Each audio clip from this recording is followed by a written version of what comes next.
Warung ini untung berapa? 1.000, 2.000 perak kok. Dan kenapa dia jualan jadi bikin warung? Karena negara gagal memberikan lapangan pekerjaan. Jadi berjualan di bawah itu karena memang nyatanya ingin bertahan hidup lillahi ta'ala. Nggak mikir sampai harus menggarong negara dengan kebocoran-kebocoran itu. Dan ingat, kalau pedagang eceran itu nakal dengan harga, nggak laku warungnya. Negara dengan seluruh kekuatannya ini gagal. Oke? Gagal memberantas pengoplos itu. Terjadi kebocoran. Lalu negara butuh jawaban. Warung disalahkan. Jangan dong. Nggak, begini. Jangan dong. Nggak ada kebijakan. Mereka cuma mengambil keuntungan 1.000, 2.000, 3.000 rupiah. Untuk apa? Untuk makan anaknya, makan istrinya, yang harusnya menjadi tanggung jawab negara secara konstitusional. Menteri ESDM Bahlil Lahadalia meminta maaf kebijakan melarang pengecer menjual gas LPG telah membuat kisruh. Bahlil mengatakan kebijakan tersebut sejatinya dibuat dengan tujuan baik untuk rakyat Indonesia. Konsen dari Pak Menteri Bahlil itu adalah bagaimana tadi soal uang negara ini mau diselamatkan. Uang negara yang sekarang ini 87 triliun. Dan itu kalau dari 10 tahun lalu itu sudah meningkat sampai 3 kali lipat. Itulah hebatnya Pak Bahlil. Dia seorang menteri, dia berani berhadapan dengan masyarakat. Dan Pak Bahlil secara spontan mengatakan kalau kami pemerintah tidak maksimalnya rakyat, kami minta maaf. Ini seorang tokoh, seorang pemimpin yang patut kita contoh sebetulnya. Kalau itu problem kenapa terjadi kebocoran gas LPG subsidi kita, kenapa warung yang jadi kambing hitam? Nggak boleh dong. Ketidakmampuan negara untuk kemudian memberangus, menangkap, menyelesaikan, memperbaiki dan sebagainya terhadap proses oplosan-oplosan yang ilegal ini, jangan mengkambing hitamkan warung. Warung ini untung berapa? 1.000, 2.000 perak kok. Dan kenapa dia jualan jadi bikin warung? Karena negara gagal memberikan lapangan pekerjaan. Jadi berjualan di bawah itu karena memang nyatanya ingin bertahan hidup lillahi ta'ala. Nggak mikir sampai harus menggarong negara dengan kebocoran-kebocoran itu. Dan ingat, kalau pedagang eceran itu nakal dengan harga, nggak laku warungnya. Selisih 1.000 aja dengan eceran sebelahnya, dia akan bangkrut kok. Itulah yang saya sebutkan, sebenarnya siklus dari mata rantai kekisruhan ini, yang jauh lebih besar kebocorannya adalah di atas eceran dan di atas warung kelontong. Siapakah mereka? Subagen. Siapakah mereka? Agen. Siapakah mereka? Pangkalan. Dan itu adalah pemain-pemain besar. Padahal eceran ini cuman jualan tabung gas paling banyak 15 biji kok. Untungnya kalau dihitung di antara 15 biji tabung gas nggak lebih dari 40.000. Dan itu dianggap kebocoran. Ini warung eceran nih, lebarnya 3, ke belakang 4. Di ujung 4 tempat tinggal itu adalah toilet, sampingnya lagi tempat tidur, depannya itu tabung gas. Jadi tidurnya dengan tabung gas, bukan karena kenapa. Karena memang tempatnya sempit dan itu dituduh sebagai kebocoran. Nah, kan itu narasi. Kebocoran ini maksud kayak gini, kebocoran itu ada 2 hal yang saya katakan tadi. Pertama, harganya lebih tinggi dari harga subsidi. Yang kedua, mereka membeli dari yang membeli itu bukan yang berhak, kan pakai KTP. Nah, yang membeli semua di pangkalan itu terdata.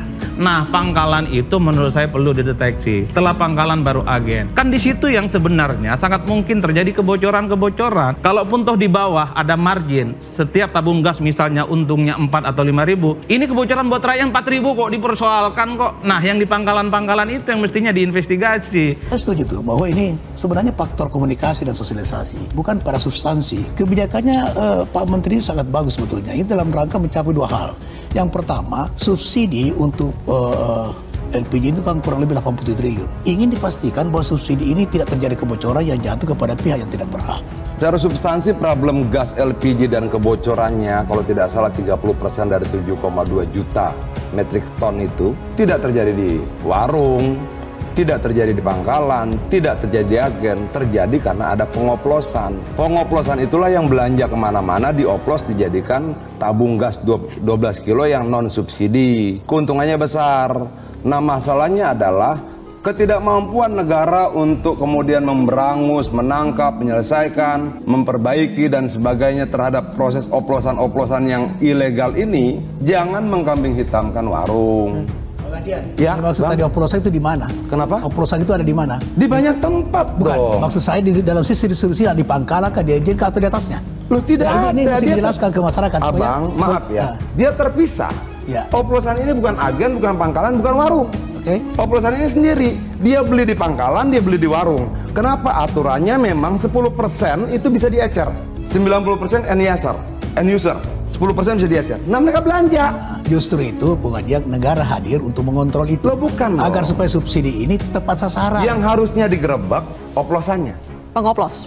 Pengoplosnya. Setuju, itu setuju. Pengoplosnya, nah pengoplos ini kemarin ada yang ketangkap berapa bulan lalu atau 1 tahun lalu itu punya 6.000 tabung. Negara dengan seluruh kekuatannya ini gagal, oke? Gagal memberantas pengoplos itu. Terjadi kebocoran. Lalu negara butuh jawaban. Warung disalahkan. Jangan dong.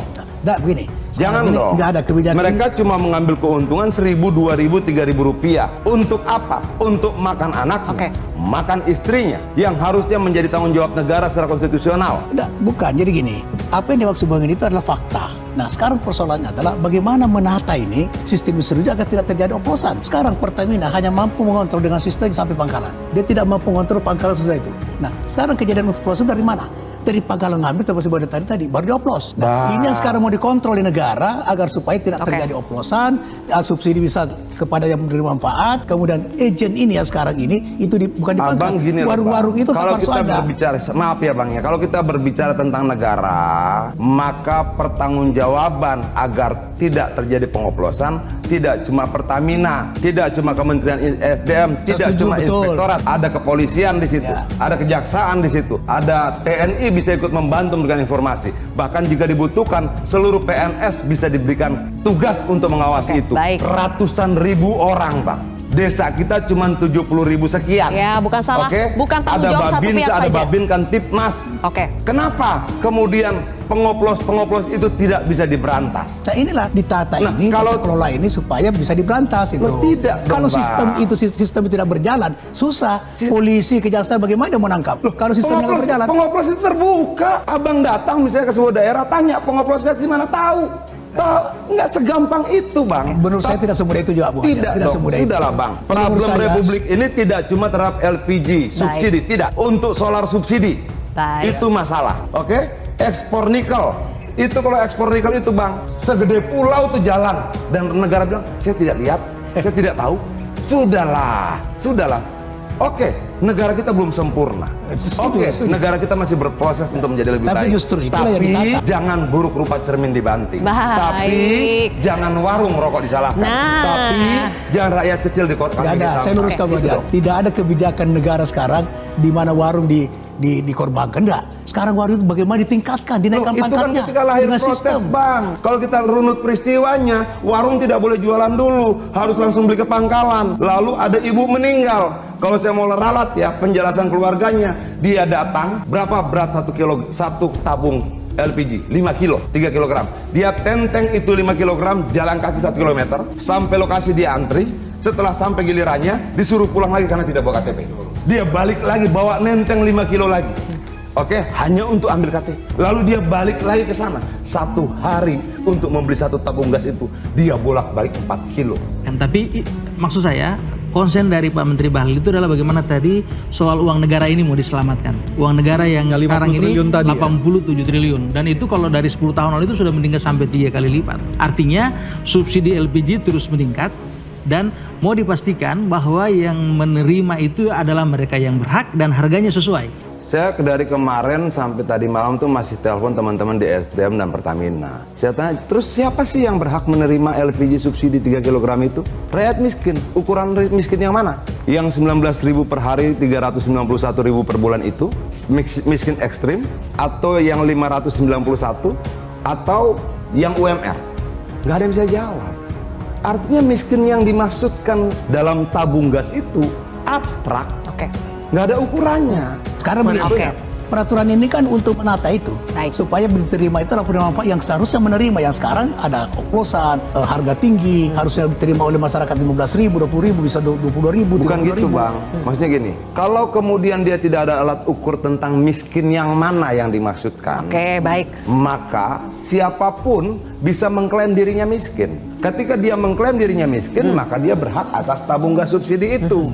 Dan inilah perdebatan saya dari tadi malam. Kenapa? Saya tanya, kalau UMR boleh nggak? Buruh yang dapat UMR 5 sekian juta rupiah, boleh nggak beli gas 3 kg? Nggak boleh katanya. Tetapi saya kira dalam mencari ini, saya kira Pak Bahlil ketika setelah dipanggil oleh Presiden, diperintah oleh Presiden, beliau siap ketika pengecer diaktifkan kembali, beliau mengatakan bahwa ini Kementerian SDM mengambil alih tanggung jawab untuk menyelesaikan. Negara gagal membuka lapangan pekerjaan, rakyat bikin warung, oke? Rakyat tidak mengeluh loh. Rakyat tidak menuntut negara, rakyat buka warung, lalu dia mau tambah penghasilan, ambil 10 dari pangkalan. Dia ambil dari pangkalan HET Tangerang kalau tidak salah Rp19.000, lalu dia jual Rp21.000, Rp22.000. Dia ambil selisih Rp2.000, Rp1.000 cuma untuk antar kirim dan sebagainya. Dan warung-warung ini berbeda loh. Warung ini bisa ditelepon di WhatsApp dari rumah. Pak, gas saya habis, dia datang. Bukan cuma datang, nyambungin gasnya. Ibu-ibu tuh kadang-kadang suka takut nyambungin gasnya. Ini warung bisa memberikan servis ekstra, masangin gasnya ke kompor. Lebih menarik lagi, saya tanya kenapa ibu tidak beli ke pangkalan? Di pangkalan nggak bisa ngutang, Pak. Di warung bisa. Sama seperti kita ngutang beras, kita ngutang minyak, di warung tetangganya bisa. Dia bisa, Pak, saya utang dulu Pak 1 tabung. Kenapa? 1 tabung kan tuh 7 hari rata-rata penggunaan keluarga. Oke. Nanti hari ke-7 hari Sabtu suami saya baru gajian, baru saya bayar. Boleh. Jadi kalau warung harus berubah jadi sub pangkalan gimana tuh, Bang Adian? Kan warung sekarang harus berubah menjadi sub pangkalan. Itu cuma ganti nama, ya warung aja. Tapi tepat tidak secara substansi, warung harus ditertibkan berubah jadi sub pangkalan. Ketika kemudian diatur sedemikian rupa, akan ada beban baru buat warung. Beban buat pangkalan apa? Harus memiliki tabung sendiri 50 sampai 100 tabung. Harga 1 tabung kita anggap 160.000, dikali aja. 16 juta untuk tabungnya doang. Oke, nanti jadi sub pangkalan. Mereka harus beli tabung lagi berapa? 20, mungkin 25, mungkin 30. Ini bisnis tabung apa bisnis apa sih ini? Itu loh. Mas Aryo, kalau pedagang eceran model kita disuruh bikin pangkalan, sampai kiamat pun tak bisa. Dari pengecer jadi agen butuh berapa biaya, butuh berapa Mas Adi? Berapa ember kira-kira Mas?